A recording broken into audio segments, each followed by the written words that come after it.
In the quiet village of Umuokwe, where the red earth kisses the feet of barefoot children, and the sacred river sings to the moon each night, there lived a woman whose tears had watered the ground more than the rain ever did. In the beginning, there was silence in the home of Ogbuefi Nwoke and his wife, Lolo Mmesoma. For 12 long planting seasons, their compound echoed only with the chirping of crickets and not the laughter of children. Every moonlight dance reminded them of the emptiness in their hearts. They had tried herbs from the oldest dibia, climbed hills to fast, and poured libations under every sacred tree. But still, the womb of Mmesoma remained closed, like a stubborn tortoise hiding in its shell.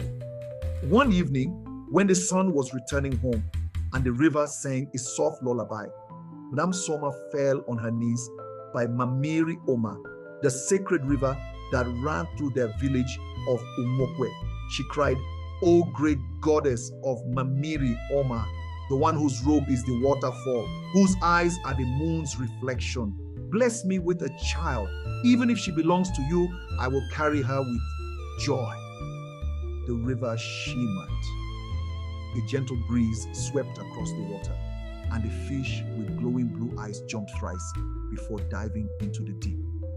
That night, Mmesoma dreamt of a woman dressed in white, her dreadlocks covered with cowries and her voice like a flute. She whispered, "Your womb shall open, but remember, what the river gives, it can take."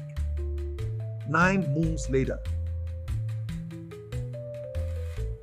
a baby girl was born. Her skin was as bright as the morning sun, and her eyes as blue as the fish that swam in the sacred river. They named her Mmiri, child of the water. She was different.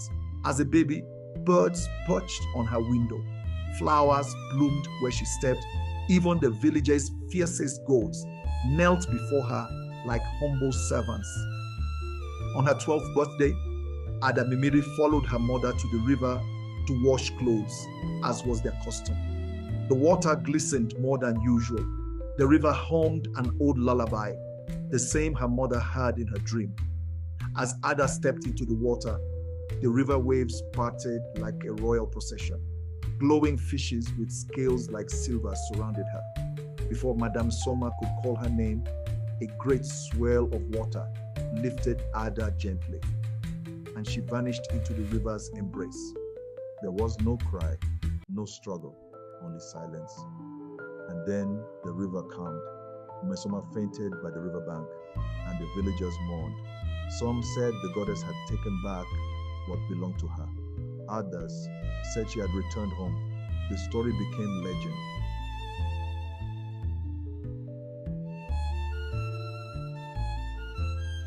"12 years passed.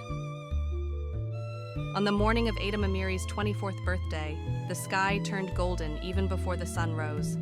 Birds circled the sacred river, and the water danced in circles like it was rejoicing. Then, from the heart of the river, she appeared. No longer a girl, but a radiant woman. Her long dreadlocks reached her waist, adorned with white beads and cowries that whispered like the wind. Her eyes still shone blue, brighter than before, as if the ocean now lived inside her. She wore a flowing white cloth, tied in the fashion of ancient river priestesses. Around her neck hung coral beads, and in her hand was a staff carved from ancient wood, crowned with an eagle's skull and laced with cowries that jingled like tiny bells. She walked on the water as if it were dry land, and the river sang. The villagers gathered in awe. Some trembled, others fell to their knees. Mmiri spoke not like a child, but like one who had seen many worlds. "I am Mmiri, the daughter of the river, keeper of her secrets, sent back for a reason known only to the spirits." Then she turned to her mother, now older and grayer, standing in tears. "Mama, I have not died. I was prepared.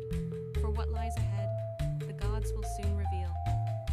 No one knew what her return meant, but one thing was clear. Destiny had not finished speaking.